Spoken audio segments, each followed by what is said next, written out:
Well, good evening, everybody. I'm Ron Olesko from WFUFM and folkmusicnotebook.com, 24/7 internet channel that is devoted to folk music, both traditional and contemporary. And I am so honored to be here tonight.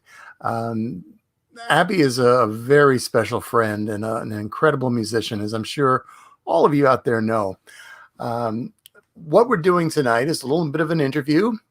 We have some questions that a number of her Patreon patrons asked, and I have a few questions as well that we'll be talking to her about. Coming up this Saturday, Abbie is planning a live stream event. It is going to start at 3 p.m. this Saturday, and it's going to be a full album live stream of her last album, Wishes on a Neon Sign. And we're going to talk to Abbie about that album in just a second. We're also going to talk to her about what she's been working on. We have a new album that's in the process. So I think Abbie will tell us that. And we'll take some of the questions that our Patreon fans have asked. And if you have a question that you would like to ask Abbie, if you're watching on YouTube or Facebook, just type something in the chat column, and we can bring that up to with Abbie. I first met Abbie nearly 20 years ago. It's hard to believe. Neither one of us have aged a bit, I can tell you that. But I met her at a folk music conference, the Northeast Regional Folk Music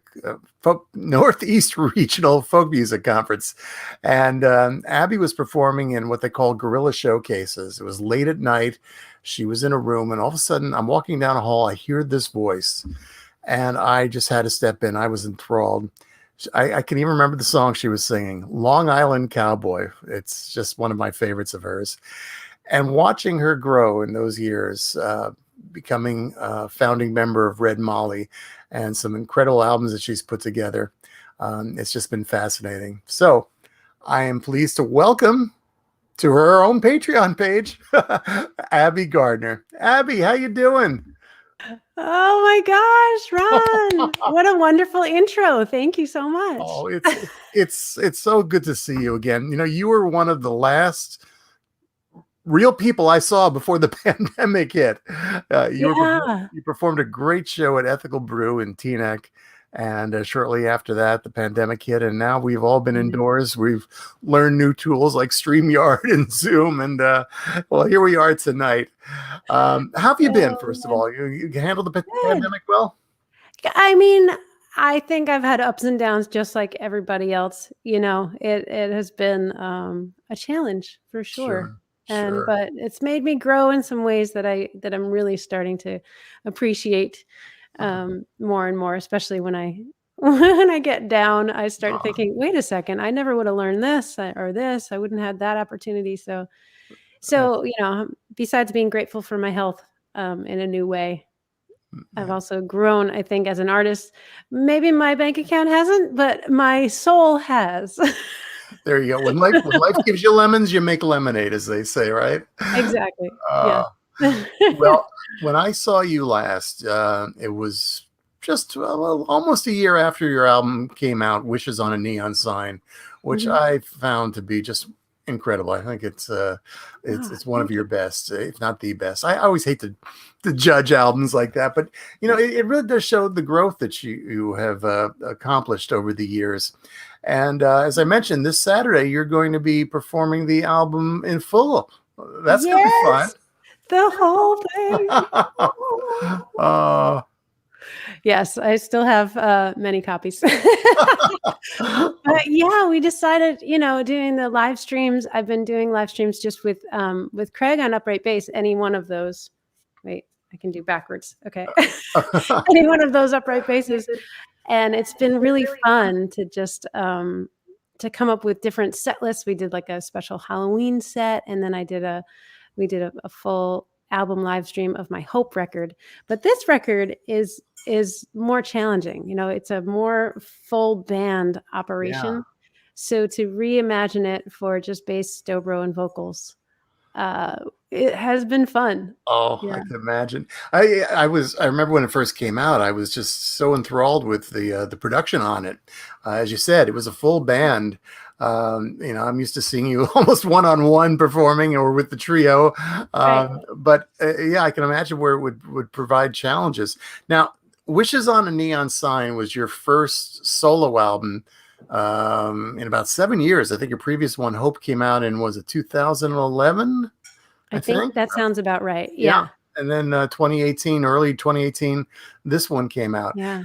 And it really showed your growth, but it also showed the way you use the dobro.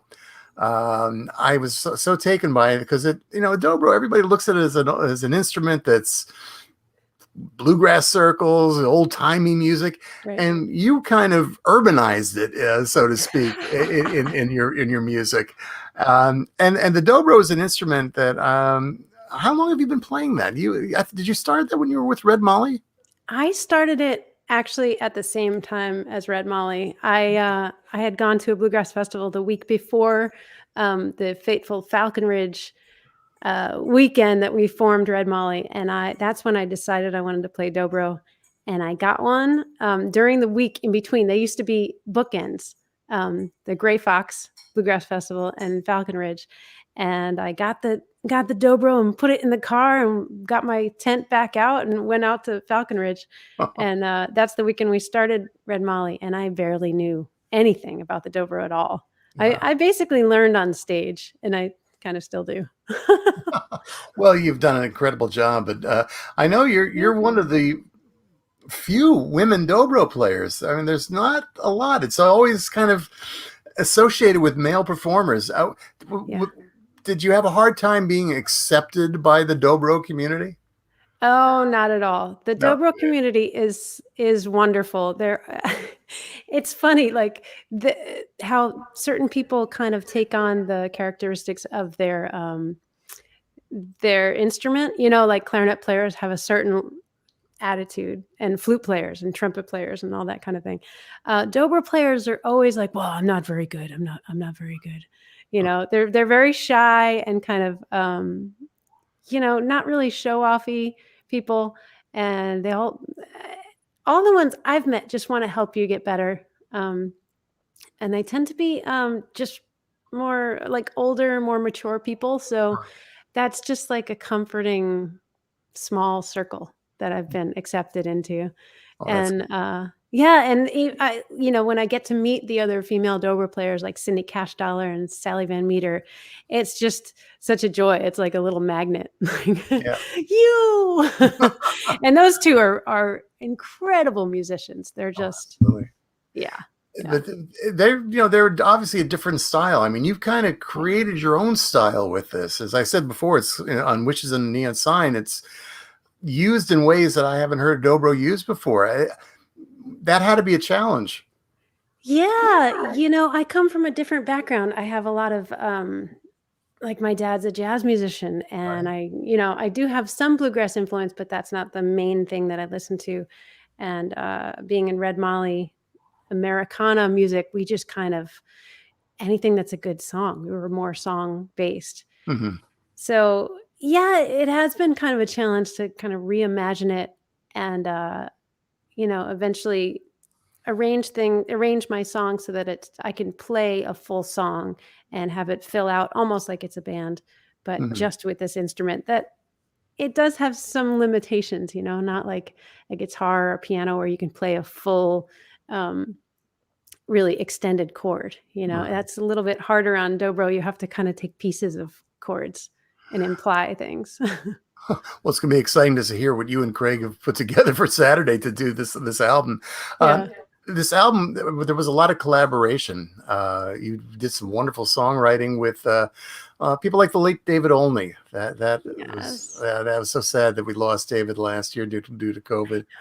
I know. He's one of my favorites. Yeah. How did you meet David?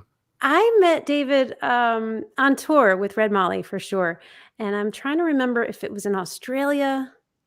I know I talked to him in Australia backstage at a folk festival. And I was just smitten with his music and his just like dark, kind of grumpy personality. I mean, he was a very warm person.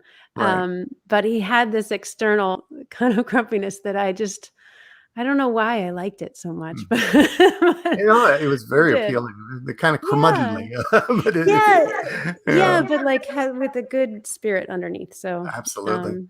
yeah, he actually reached out to me to start writing, and it took us a while to coordinate that, and hook up a time where I was down in Nashville. But then, I remember going to the first co-write we did. It was with a buddy of his, and the three of us met at this little cabin, and we were writing, and I was just so kind of starstruck.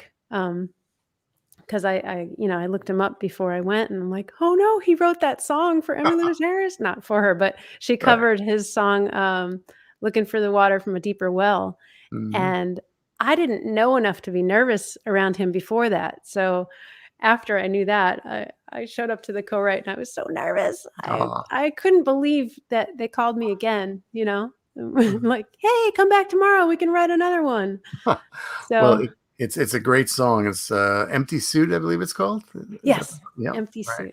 suit. Yeah. So we'll look forward to hearing you play that on Saturday. So some of the other artists that were there, Chris Stapleton was I also a know. co-write. Yeah, that was amazing. I won a songwriting contest, and the prize was that I got to fly down to Nashville and do this dream co-write. And at the time, they had generally been filling that role with real country Nashville, kind of pop country songwriters. And I was like, "Oh, you got anybody, like, kind of edgier?" Like Tim O'Brien. I love Tim O'Brien. He's great, bluegrass, but he has, like, a blues edge to his Mhm. bluegrass stuff. Or Daryl Scott. Those were two of my favorites, and they said, "Well, we can't get those guys, but there's this guy, Chris Stapleton."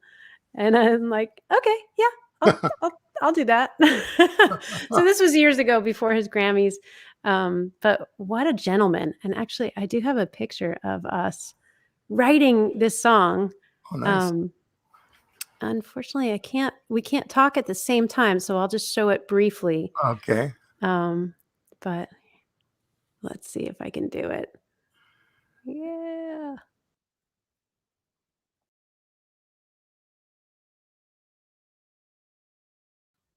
Well, there That's it is. and the name of the song that you two put together is It's called Bad Lever, uh and it's a ballad basically about not leaving things soon enough, not realizing that, all right, this is over, time to move on. And I had some pushback from some writer friends saying, bad lever, that's not a thing. That's not grammatically correct. But I don't know. I think anything goes in a song. absolutely it works. One of my favorite cuts on the album is a song that you and your bandmate Molly Ventnor put together. Ah, When I first heard, I said, "Wow, is this an old folk song?" I mean, Cold Black Water, really cool. oh, thank Where did this you. one come from? The two of you, I guess, when you're on tour, is this where this? Definitely. Yeah. Yeah, we were on tour in the Pacific Northwest, and I had been working on this little dobro riff as sort of like an exercise. Uh-huh. And yeah, I was in the Real Women, Real Songs project at the time. And that's something where I had to write a song every week for a whole year. So while I was on tour, I was just scrounging around like, okay, well, I'm messing with this. Molly, what do you got? So we just came up with this story, and it's really inspired by the landscape out there, and just kind of a made up story. Uh-huh. Well, Yeah. there's so many wonderful stories on this album.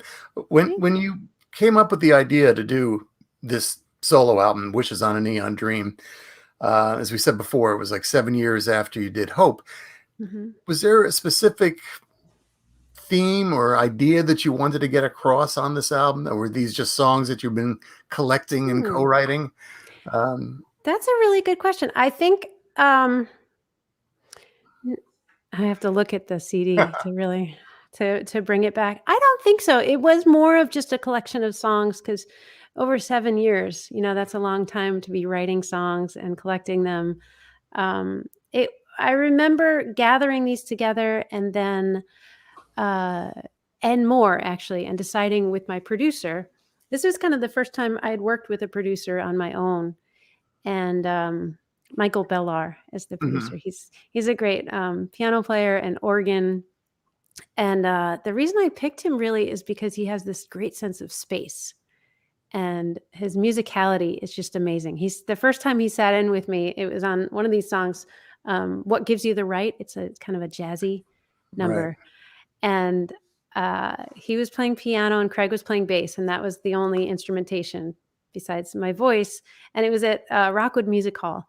And he just waited until the right moment to jump in and play. And when he did play, it was this huge chord. And I remember his head just like going back, and he was completely committed to it. But he waited for that moment. And I just thought, wow, that is a really good musical ear. Yeah. You know? Yeah. I know from doing radio, sometimes it's the space between songs that really gets the message. And it's the same thing with this wonderful album that you put together. Thank you. Now we're going to get to the new album, but as you look back on this was recorded, I guess you recorded it probably in 2017 because it was released in early 2018. Yeah. As you look back, and especially as you're getting ready to do the show on Saturday, do you look at the song and say, gee, I wish I did this or change that? Or, well, I guess now you have the opportunity to do that, right? I know, it's true. Things have kind of evolved a little bit since then. But my main feeling listening to the record again, I don't know if there's any songwriters listening out there, but they probably know that feeling of making a record and you listen to it so much, and then you never want to hear it again. But since it's been so long, going back and revisiting like these arrangements of the song, not my memory of what they were, is really fascinating for me because I start hearing things that I didn't hear before. And I hear hopefully the way I've grown since then and the way I can start like rephrasing some things. Particularly the one I wrote with Chris Stapleton, that song I hadn't ever performed before I recorded it. So I think, it's nice to just like live with a song a little bit and try it out on stage before recording. I think that's probably my only thing that I would want to redo. Well, I guess you have that opportunity Saturday. It's a 3:00 show. Where's it going to be streamed? Is it going to be here on YouTube or Facebook or? It's going to be both YouTube and Facebook. I'll put the little, let's see. Excuse me. Ooh. So that is the link. I just made a little bit.ly link. That's the YouTube one link, but it'll be both on Facebook and YouTube at 3:00 in the afternoon. So if you have plans before or after, you can still make those. You can get outside or do what you want to do. And I understand you're going to have a post performance party as well online. Yes, I seem to have disappeared into an ad for Sony. Oh, you got me now. Sorry. Are you still? Do we still hear you? Or I think you can still hear me. Yeah. You know what? Let me just get my trusty assistant, and I'm gonna whoopsie. Oh my goodness. This is live, folks, as you know. Once again, we're talking with Abbie Gardner, as I'm sure all of you know that who are tuning in on Facebook or YouTube. And, a wonderful thing about this is Abbie is doing this because of her wonderful Patreon fans. So many artists have had difficulty, obviously, during the pandemic, not touring, not performing, difficult to record albums even, except in their homes. So Abbie has been really counting on the help of all of her wonderful Patreon fans, and she has some incredible offers for everybody who can help donate. So you can go to Abbie's webpage and find out more about that. She does these concerts and interviews like this and other little fun things. So it's really worth helping support the music, keeping the live music going. And we'll be talking to Abbie in a second or two as she gets this her camera back on. Again, we're going to be taking some questions. We have some that her Patreon fans have written down. And I noticed there's a few more coming up in the chat feature. So if anybody has a question for Abbie, please feel free to ask. And as soon as we get this camera back, we will get to some of these questions. Now, this was the album that we're going to hear on Saturday, Wishes on a Neon Sign. That was an album that she recorded during a little hiatus with the Red Molly. They had taken a little break and gave her some time to put this wonderful album together. And she's working on a new album, which we'll talk to her about in a few minutes, that also is taking place during a hiatus, one that we're all going through with this pandemic. And it's going to be exciting. I've been talking to Abbie a little bit about it, and we'll hear some more. Somebody always mentioned let's see, Melanie Groves Campbell just mentioned that she loves the album My Craziest Dream Jazz CD. Oh, that is a fun one. I believe that's the one that she recorded with her father, if I'm not mistaken. And I think I have in my shelves over here. And of course, we all know Abbie from Red Molly. If you're just tuning in and wondering why you're seeing me and not Abbie, you'll see her in a second. You have to put up with this radio face made for radio. But she'll be back on. We're just having a little camera difficulty that we're going to straighten out. And again, for those of you who don't know who I am, you're not alone. I'm Ron Olesko. I'm with WFDU and also folkmusicnotebook.com. Still seeing the imaging. I think I hear Abbie back there. She's working on it. Okay. Oh, there we go. You're back. We missed you. We were telling all the secrets while you were away. So everybody, please don't say it. Sorry about that. That very strange. My camera just shut off. These things happen. It's live. Yeah. We went through. Thank you. I'm so glad to have a professional DJ here with me. I was just about to start reading the phone book because I was running out of things to ramble about. Oh my gosh! Well, you know what? I want to get to some of these questions from your Patreons because they've asked some really great questions here. So let's go to the first one. This is from Dale and Georgia Troutman. They're asking, do you compose a tune first before the lyrics, or the lyrics first and then put them to music? And what is your usual creative process? Awesome. I love that. And Dale and Georgia have been really big supporters. So I love answering their questions. Mm-hmm. So for me, it's different every single time. I know so many writers start with the lyrics, but what I love is when the melody comes first. Sometimes it'll be just like a phrase in my head, and then I'll think of what would that phrase sound like, or the other way around. Like I'll get a little melody in my head and think like, what is that? What kind of feeling does that bring out in me? Mm-hmm.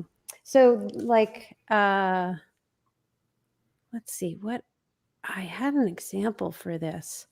Oh yeah. Copper Ponies is a song that I wrote because, a friend of mine asked for a band name, and I love naming bands like Red Molly. So right.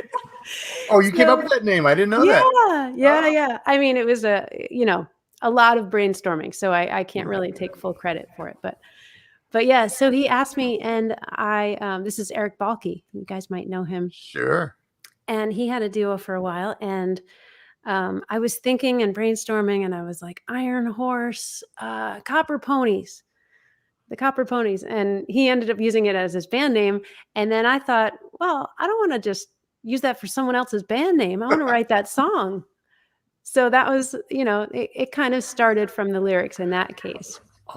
That's a lovely song too. That's the one that ends the album as well. Yeah. Well, let's go to another question here. Oh, this is a good one. This is from Andy Dunn. He asks, my question is kind of desert island disc style. Name a book, an album, and a movie that you would take with you. I love it. Desert Island. I had to think about this. I'm glad I got this question ahead of time. Shh, don't tell the secrets. Patrons, I love it. Andy Dunn. So, Andy, I would bring, all right, so there's a book called Writing Down the Bones. But what is her last name? Oh, Natalie Goldberg. So she's an author that writes about writing. Right. And I just love this book. It's in short little chapters. And the reason I would bring it with me on a desert island is because, as the only book, is because each chapter makes me think something different depending on what mood I'm in, and then will spark a different kind of writing for me. So I will get endless songs out of it. Very good. And then the album, I think, would be Kelly Joe Phelps' Roll Away the Stone. He is a lap style slide guitar player who sings, and his arrangements are just so great. They seem to be echoing. Sorry about that. His arrangements are so intricate that I could just get more and more out of it every time. And the last one is not quite as cerebral. I like the movie Twister. So I would take that one. Okay. I don't Of know. course, if you're on a desert island, what are you going to watch it on? That's the question. I know. That's true. We got to think of that. Well, let's cross that bridge when we get to it, right? Yeah, right. Okay, this one is from John McDade. He says, what makes arranging a Dobro Ford album unique? What are the constraints and opportunities? And this kind of leads us into your new project. Yeah, arranging songs for just solo dobro or, dobro out front is a very different mindset than most dobro players are just kind of sprinkled in at the end as like an added bonus, in the solos. So I really go from a rhythmic perspective first. I look at the song and try to figure out what kind of mood do I want to create with the rhythm. So is it like an old school style, or is it more of a groove song, or do I want just like a lot of space, and do I want it kind of open and more chordal sounding? So that's kind of how I start, and then filling it in, and just the decision of where to put space and where to build it up and how to build it up with just two elements, just the dobro and the voice. It's keeping me busy all year long. That and Criminal Minds, watching the entire show, 15 seasons. We just finished. Wow. Yeah. Congratulations. Thank you. It was quite an accomplishment. But yeah, it's been really interesting because, like I said, the dobro, you can't always play a full chord. So I'm playing pieces of chords and kind of trusting the listener to fill in the other pieces. And then I also have to watch of where is my vocal line, and I shouldn't be playing my vocal line. I mean, that's in general, even with a band, but especially when it's just the dobro and the voice, I need to cover a lot of ground. I need to pick a different note on one of them. So it's really interesting being like, I'm the whole band and I'm the singer all at once. So the new album that you're working on, is that's all it's going to be, you and the dobro? Any other instruments, or Yeah. just No other instruments, and nice. I'm not doing overdubs either. I'm not adding like layers of dobro or doing any kind of looping or anything like that. It's really just, it's meant to be an intimate record where I'm in the living room with you. You put the record on and it's, here I am with my dobro, and it's just exactly how I sound. I Yeah, love it which is, already. I love it already. it's a little scary because there's nowhere to hide, Yeah. It's just, okay, well, this is really what my voice sounds like, and this is really how I can play in time while I'm singing. So sometimes I have to simplify, but Right. yeah, it's good. Well, I remember last I saw you at Ethical Brew. I think you did a couple of the songs that you were working on at that time. So, it's going to be exciting. I can't wait. Any idea about when it might be coming out? Or I know we Yeah. had one of the questions from one of your patrons there asked that as well. Yeah. Oh yeah, Leslie.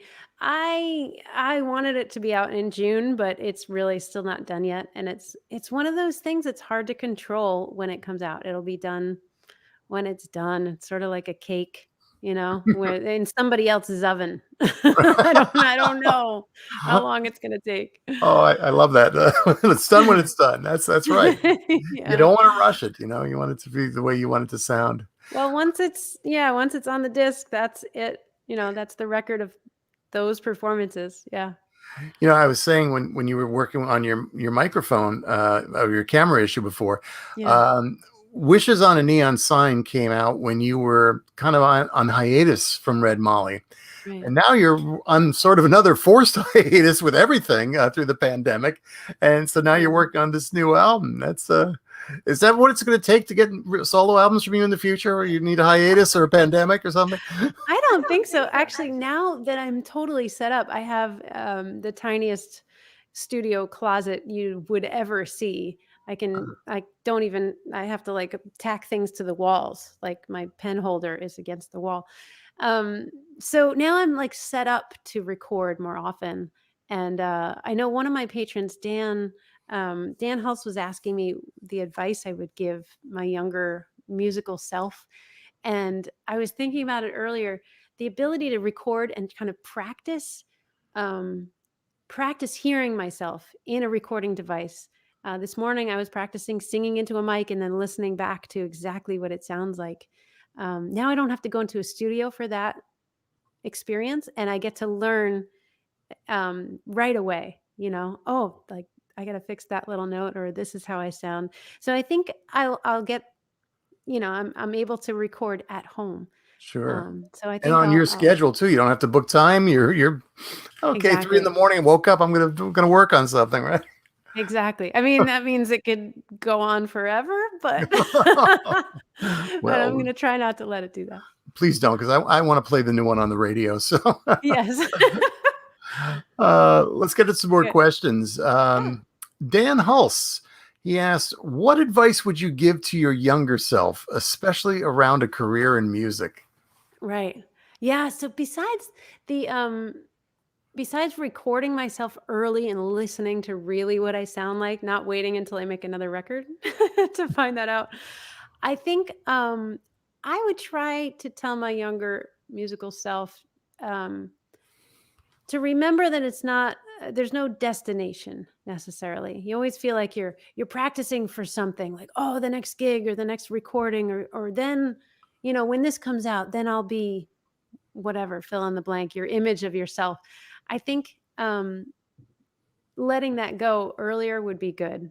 I Hmm. think for my younger self, just enjoying, like, okay, well, now I'm working on this stuff, and this is perfect, like right where I am with all the mistakes and everything. It's just like this experience is really the valuable thing. I mean, it sounds a little cliche, like enjoy the journey, not the destination, but it's true. Well, your father was or is a wonderful musician. Did he give you Yeah. similar advice when you were starting out? Uh, I don't think so. No. Did he tell you to Uh, avoid it? Oh, you don't want to do this or no?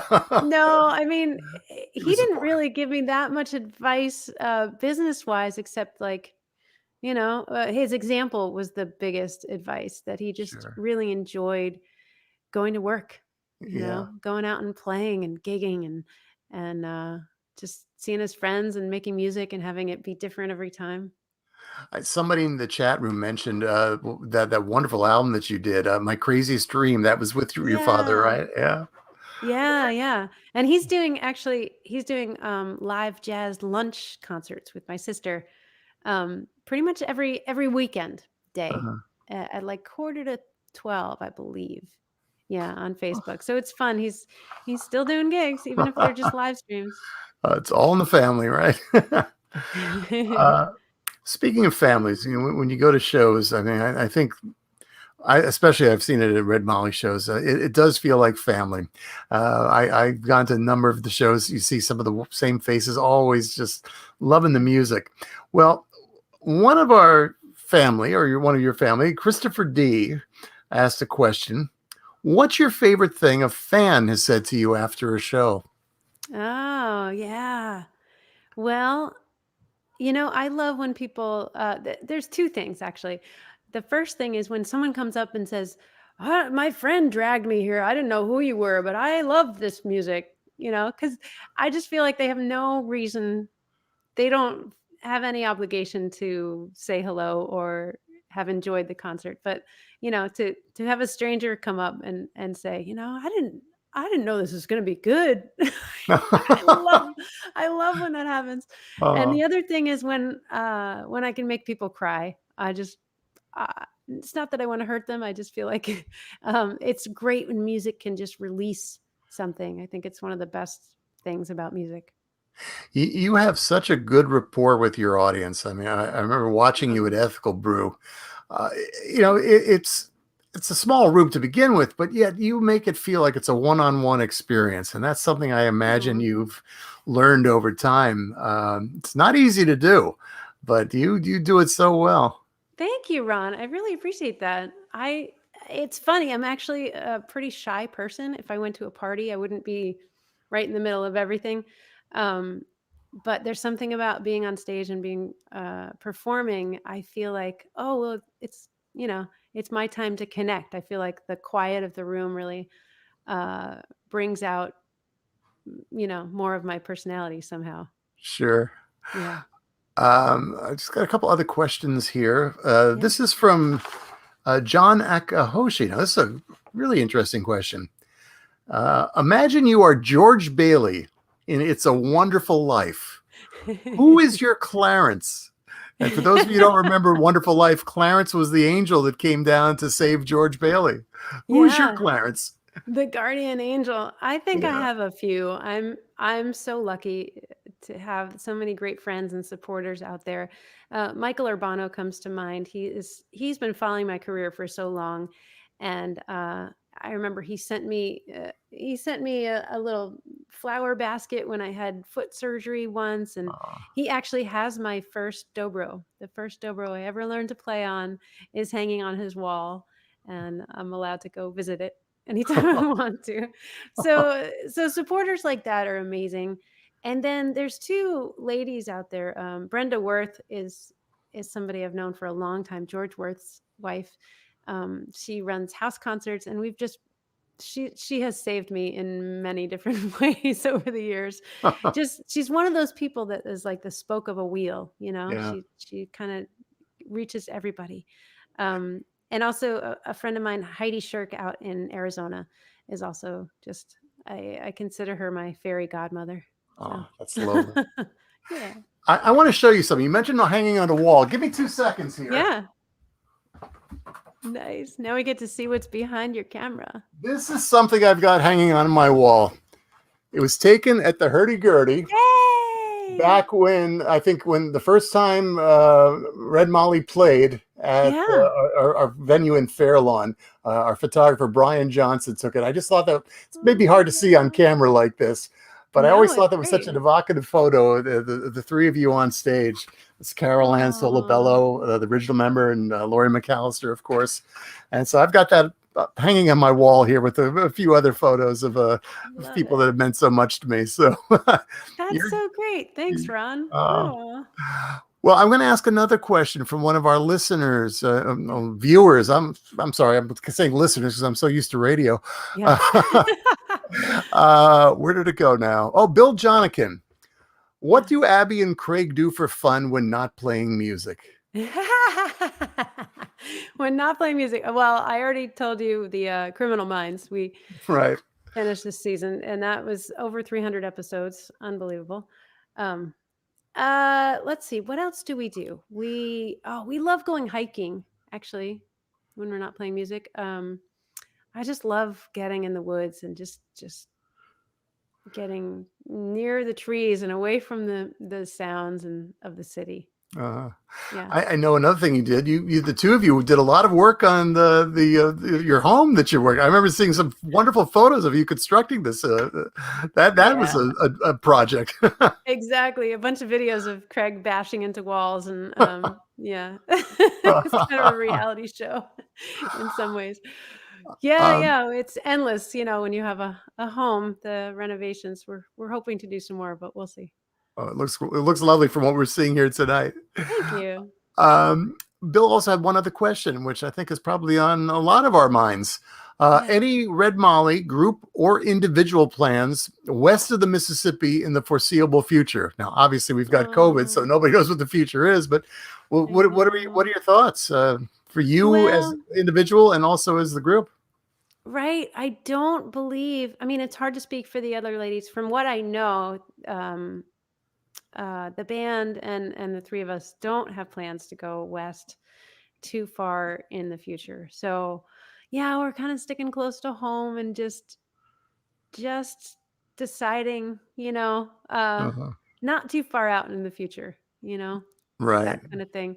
I do have some gigs this summer in person, safely in person. They have assured me. So I'm going to be playing the Virginia Arts Festival in June, and then in July I get to play in Morristown, New Jersey, and then two other places. I have like a little tour over a weekend. So Stamford, Connecticut, and um, Knoxville, Pennsylvania. Oh, Yeah. Knox. I didn't know there was a Knoxville in Pennsylvania. I didn't either, but I get to go, so that'll be Right. fun. Yeah. Well, I'm sure that once things get better, there'll be a lot more performances and gigs scheduled. Yeah, I hope Um, so. Now, I know a lot of people have been doing a lot of work online. I know you have. You've been doing, what are the monthly concerts that you've been doing? Yeah, I mean, Craig and I started out doing more like weekly concerts, and then we had to cut back and realize, Sure. yeah, there's other things. So I do monthly Patreon concerts for sure, and then when I can, depending on the schedule and getting this record done, Hmm. do live stream shows with Craig, kind of more full ones on Facebook and YouTube, and those are super fun. So I'm really looking forward to Saturday. Well, there's a question here which might open up some new business for you. Kevin Okay. Asbury asks, do you have any online Dobro lessons? Oh, actually, yeah, I do. Oh, I On my YouTube page, I have a bunch of free lessons, and if you email me or join my email list, I can send you the free tab that goes with each one of those lessons. It's been really fun. I've been making them in my backyard, uh-huh. in front of this green shed, and it's a very live experience. But those are up there, and I think I'm going to start doing some either classes or one-on-one lessons as well, so they can check out my website for that. This would be a good Excellent. time for me to have that all ready to go, streaming across the bottom of the thing, but I don't. That's okay. You Well, can it's guess what my website is. It's abbiegardner.com. easy to remember. There you go. Well, I think that's about all the questions. I don't know if I missed any. I apologize if I Awesome. have. I think we've covered I most of the think we questions. got it. Well, if anybody wants to put any last questions in there, I did want to give a little plug for the folk music Oh notebook. yes, I've heard of them. Yes, uh, yeah, so 24-hour, 7 days a week. It is a folk festival online, and you must have lots of DJs. It's not just you, Ron, right? Because that it's not. sounds We okay. we basically have 24/7, as you mentioned, and every evening we have different program hosts from around the country. We have shows like the Midnight Special, hosted by Marilyn Ray Beyer. We have Folk Stage, also from WFMT. We do Michael Jonathan's Wood Songs Old Time Radio Hour, and we have a couple of original shows. James Lee Stanley does a wonderful show called Another Radio Show. It's every Tuesday night. And what's today? Today's Monday. Okay. We have Sing Out Radio Magazine. Um, we also have a mutual friend, Gordon Nash. Gordon does a show Oh, for us now called Gord's Gold. That's also on Tuesday nights. So yeah. Awesome. I know Gordon is a huge Red Molly fan and a supporter of He is. just about everybody in folk music. Yeah, Gordon's great. He just shows up to so many shows, that at one point Red Molly made him a theme song because we Mhm. figured he should have one. But it does take 3 people to do it. Yeah. So He's actually used that on the air. We've played Oh, that. Yeah. God. Awesome. Oh. Yay. Well, listen, Abbie, it's been a lot of fun being with you tonight, and I Me am looking too, forward to Ron. Saturday. Now, tell us Gonna put again. This is Saturday, which is May Mhm. 22nd. Oh, there's all the information right there. Yeah, let me get this other 3 thing. p.m. show, and again, where do we go? To your website, to YouTube, Facebook? Yeah, you can just go to my Facebook page or my YouTube page. Just where you're watching right now, actually, is where you can see it on Saturday. Hmm. And and my patrons, if you want to join my Patreon page, that is the best way to find all the behind the scenes. And also all my patrons are invited to an after party on Zoom. So that'll be super fun also. That's wonderful. The Patreon and tip jars that everybody is using these days have been so important. I know we've done it for Folk Music Notebook, and it just shows what a wonderful community we have that support all of you wonderful artists and these events. We are a community, and I think it keeps us all going. I guess it's probably a new world for you during this pandemic, and I guess it's really warming to see all these folks coming up and helping out and keeping the music alive. Yeah, the Patreon, Ellis Paul and Seth Clear were trying to talk me into it years ago. And I was like, no, nobody's going to who's going to join my Patreon? Nobody knows who I am. But when the pandemic hit, I was inspired to do it. And it's very different from what I thought. I thought it was going to be, sort of like, please help me, kind of begging, kind of that kind of thing, which I didn't want that relationship with my fans, but it's really turned into a very different thing. There's so much these days in music that is not valued. Some of the online streaming services, and you can't make a living that way. So Patreon has really shifted things in a way to make it monetizes the creative side of things, just the weekly showing up and writing new songs and the behind the scenes work that it takes to make a record or to go on tour or to make a fully produced video of your song. So Patreon, by monetizing that, it's just like putting importance and value back on the creative side, which I don't know any other system that does that just values that so much. And so it's actually changed my perception of it. Like, oh wait, this is really good stuff. I'm not just wasting my time. I'm practicing really hard, and then I can share it with my patrons. And then I'm also just like inching closer and closer with those daily habits towards, the musician I want to be. Yeah. Well, you're doing it all. And I guess one last question before we leave. The pandemic, there's signs that we may be turning the corner, that things will get better in the future. As you look back on this past year and the challenges it's put to you, what have you learned personally and as a musician and a songwriter? Oh, wow. That's a big question. What have I learned? I mean, besides all the tricks with video and, well, some of them, video and lighting and editing, I think all of us just stepping back from the things we thought were so important, that, well, I have to go on tour. I have to fly here. I have to do this. I have to, fill in the blank of I have to go see this person. I have to travel. Just being forced not to do any of it was really a learning experience, especially for me. I think just being forced to slow down, it's good. Well, it doesn't seem like you've slowed down, because you continue to give us music. I fight it every way. And we're all looking forward to seeing you again. It's this Saturday, 3 p.m. Eastern Daylight Time.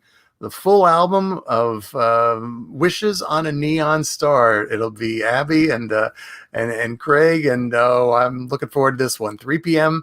and there's an after party. So I hope everybody who's watching now will check it out and continue to support Abbie. And Abbie, thank you so much for inviting me to sit here and talk with you tonight. And I look forward to having more great music to play on Folk Music Notebook and WFDU. Yay. Awesome. Thank you so much, Ron, for all you've been doing. Thank you. And thank you all for watching. We'll see you soon. Bye.